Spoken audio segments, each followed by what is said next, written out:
પડ્યા મેદાનમાં અરે અંધા લશ્કર જાય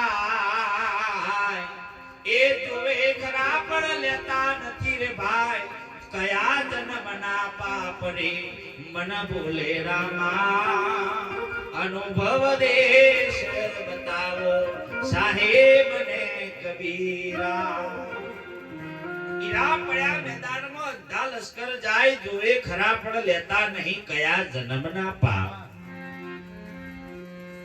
તમે બધા તમારી અંદર હીરો એક પડ્યો છે પણ એ હીરાની પારખ કોઈ સમર્થ સદગુરુ મળી જાય તો સાહેબ આપો આપ સમજાય એમ છે પણ આપણે હીરા ઓદવાનું તો રહી ગયું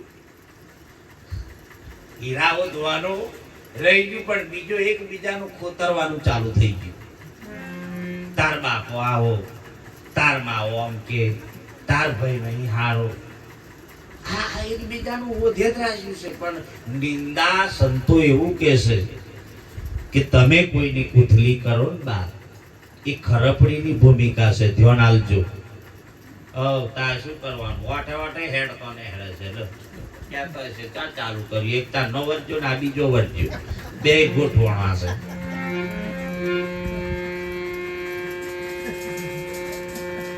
તમારું અહીં બોલું છું તો આમ ડાગરે ઉતરી એવું તો છે ને ભાઈ કહેજો આ તો કેવું છે લેનારો હોય તો આલનારો આલે ને કે ભાઈ લેવા વાળો ને ખાલી ગોગળો બેહારવાનો ઈ મેં હલંગ હેડે છે દયા છે અને તે કઈ દન નહીં રહેતા એ કૃપા છે વ્યાસપીઠ ને સદગુરુની એટલે અમન કોઈ વાતો છે નહીં આજ કાલ મીર તો કાતી કાલ રહ્યા તો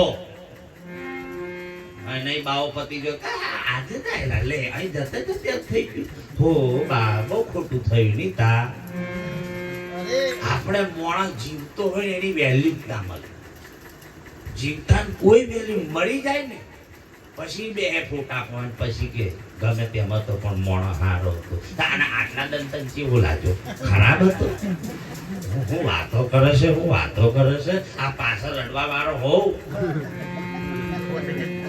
ભાઈઓ મિલતો જાય તમે એવા ગોઠવાઈ જાય રડવા લાજ ઓળી પણ તમે જો તો કાળા લુગડો પીરો ધોરો બેઠીને બેસી જવાનું અને બરોબર રમાઈને રડે એટલે કોઈક વડીલ હોય કે સોનાનો બહુ રડ ના કરશો આત્માને શાંતિ મળે એવું કરો એટલે પાછો ધીરે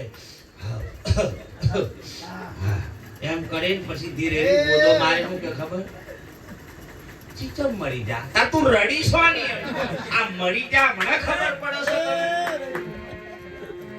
હે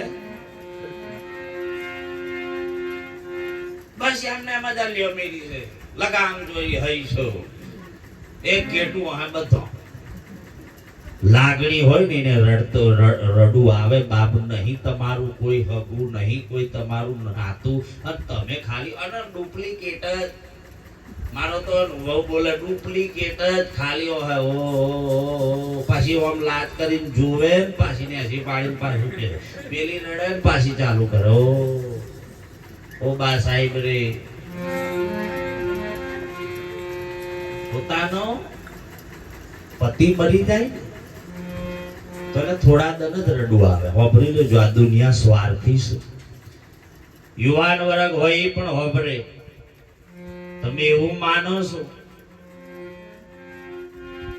કે મેં જેને પ્રેમ કર્યો છે એ જ મારા માટે સાચું સુખ છે એ ભૂલી જજો તમે પણ એકદમ એવી ખંડેરમાં જઈને પડશો તો આ દેહને છોડવાનો પણ વારો આવી જશે પ્રસંગ છે બાપ કરોડ પ્રસંગ છે બહુ ધ્યાન આલજો ટોન કરોડ ની મારે એકદમ ગરીબ માનો એ માને દીકરો ના મળે બહુ ધ્યાન આલજો માને જે દીકરો પ્રાપ્ત થાય એ માને કેટલી વેદના થાય છે બહુ ધ્યાન આલે બાપ ઘણી જગ્યાએ જાય અને કે બાપ હે પરમાત્મા મારી શેર માટીની ખોટ છે મારી ખોટ તું પૂરી કર સાહેબ ભાવી સંતે એક ભજન પણ સુંદર કવિએ લખી કીધું છે સુંદર ભજન છે કે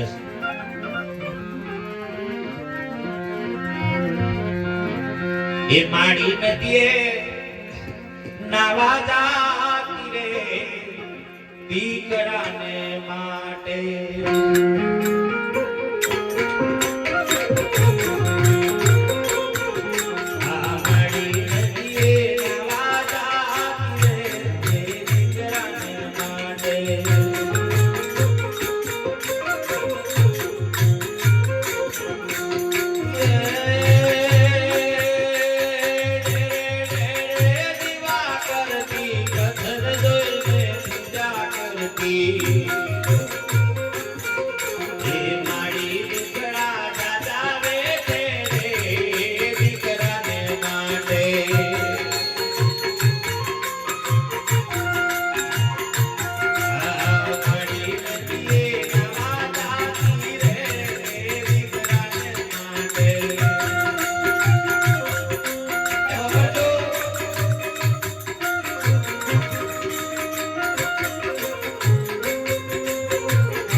એની આસ્થાથી જે કોઈ બાળકની ઉત્પત્તિ હોય એક બાજુ દીકરાનો જન્મ થાય ને એક બાજુ બાપનું મોત થાય. બહુ ધ્યાન આલજો. દુનિયાની અંદર ગમે તેટલા સત્સંગ હોબર્યા હોય, કોઈ ખૂણે ખોચરે ભજન કર્યું હોય, પણ જો આજે તમારામાં પરિવર્તન ના આવે તો આ ભજન તમારા માટે લાયક નથી. લખી રાખજો. પરિવર્તન નહીં આવે તો સાહેબ તમારું જીવન ધૂળધોણી થઈ જવાનું વાત નક્કી છે.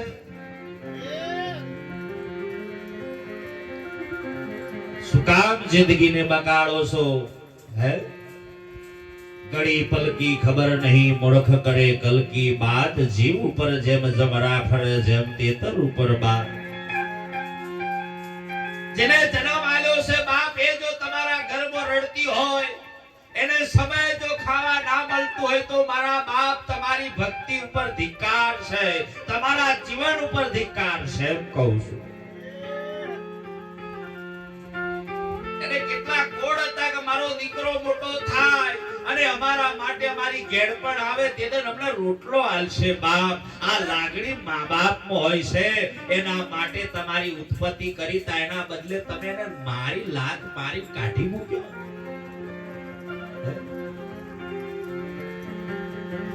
સાહેબ એક બાજુ બાપ મળ્યો છે ને એક બાજુ માને એમ થયું બાપ એનો બાપ જતો રહ્યો. હું શું મહેનત કરું તો મારા દીકરાને ખવડાવું, મારી જોડે કોઈ જમીન જાયદાદ ના મળે. રડતી રડતી બાપ, એક બાજુ બાપની લાશ હરગી છે, એક બાજુ દીકરો. ઘણા ઘરો એવા છે સાહેબ જેને કઈ રીતે બાપ વગર જિંદગી જીવે, મા બાપ વગર કેવું જીવે છે ને તો એ દીકરાને ખબર છે. બાપના પૈસે ઘૂઘરા વગાડે ને આ હોધો ના બે. મજૂરી કરો, ગધેડા મજૂરી કરે છે, તારે સાહેબ 300-400 રૂપિયા ચીકમ લાવે છે ને એ તો બાપને ખબર છે.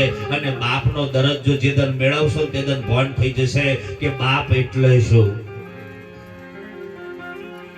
આજે આ જે વગાડી વગાડીને દાડા ભરીને પોતાના છોકરો માટે જે મહેનત કરે છે ને, બેન્જો વગાડવો ને એ પણ રમત નથી. તબલા વગાડવા સાહેબ બાવરો ટાઈટ થઈ જાય, હવારમાં દુખે, એને ખબર છે કે શું તકલીફ થાય. આપણે ભાવ કરે 1000 ના 500 લઈ લેજો, પણ પેલા ચક્કર થાય તો જો બાવા ભજનનો ભાવ, પાર્ટી ભાવ નહીં. ફીદા ઉડાડો બિયર તમ તમારે જોપાના ગાવે મોહણિયમ જવાનો છું. સાહેબ આ માં ભીખ મોગવાનું ચાલુ કર્યું છે. જોજો બાવ ધ્યાન જો કરુણ પ્રસંગ છે, પછી આગળ હેડશે. જે દીકરાઓ મા બાપને છોડીને પરનારીના સંગમાં જા પછી પોતાના મા બાપને છોડીને જ્યારે નાહી જાય છે ને, એ મૂર્ખાને હજુ ખબર નહીં કે જેદન તું જતો રહ્યો કોઈ જિંદગીમાં તું સુખી ના થાય. કેમ કે પોતાના મા બાપનું નામ બા સાહેબ એનું નાક કાપી નાખતો હોય, એને જિંદગીમાં જીવવાનો કોઈ અધિકાર જ નથી. અને જતો રહ્યો પછી ઘરમાં લાવશો જ ના. શું કામ લાવો છો તમે એને? જેને મા બાપના વચન, મા બાપને સાહેબ જે 9 મહિના જે માએ તમારા માટે વેઠ્યું, અને એ માનવ સાહેબ જે તન નામ વગોવતો હોય એવા કપૂતને જઈ અહીં રહેવાની કોઈ સત્તા નથી. એટલે કીધું જનની જડે તો 3 જણ જે ભગત દાતા કે સુર નતર રહેજે ઓજણી મત ગુમાવે તો નૂર. બાથી દાદો થઈ ગયો મારા બાપ, આજે નવે ખંડમાં એના નામના ડણકા વાગે. કેમ? પોતાના મા બાપનું નામ ઉજ્જવળ કર્યું. આપણે તો માતાજીને માનવાનું અને જો આવે તો નજરો ખરાબ નાખવાની. આ ભક્તિ છે? નોળતો આવે એટલે ગરબા રમવા હેડવાનું. માવડીઓને કહું છું, ગરબા રમો તો ખુલ્લા પગે રમો, સંપલ પહેરી ના રમાય. ટૂંકો કપડા પહેરી રમવા ના જવાય. ઓનું પણ ધ્યાન રાખો. પોતાની માએ સોડે શણગાર સજો તમે જોવો, ફોટા તો જોવો, એને સોડે શણગાર સજી રમવા જતી હતી. અને નમૂના એ પતય રાજાના સોના ધ્યાન રાખજો. જ્યારે સાહેબ દીકરીઓ ગરબા રમતી હોય ને, તો આપણી દ્રષ્ટિમાં માના દર્શન કરવાના હોય. કપૂતો તમે કઈ દ્રષ્ટિએ જોવો છો? આ પતય રાજા એનો ગરબો છે. હે પતય રાજા ગરબડીઓ રે કોળાઓ, એમો જેણી મેલો જાડીયું રેલો.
છે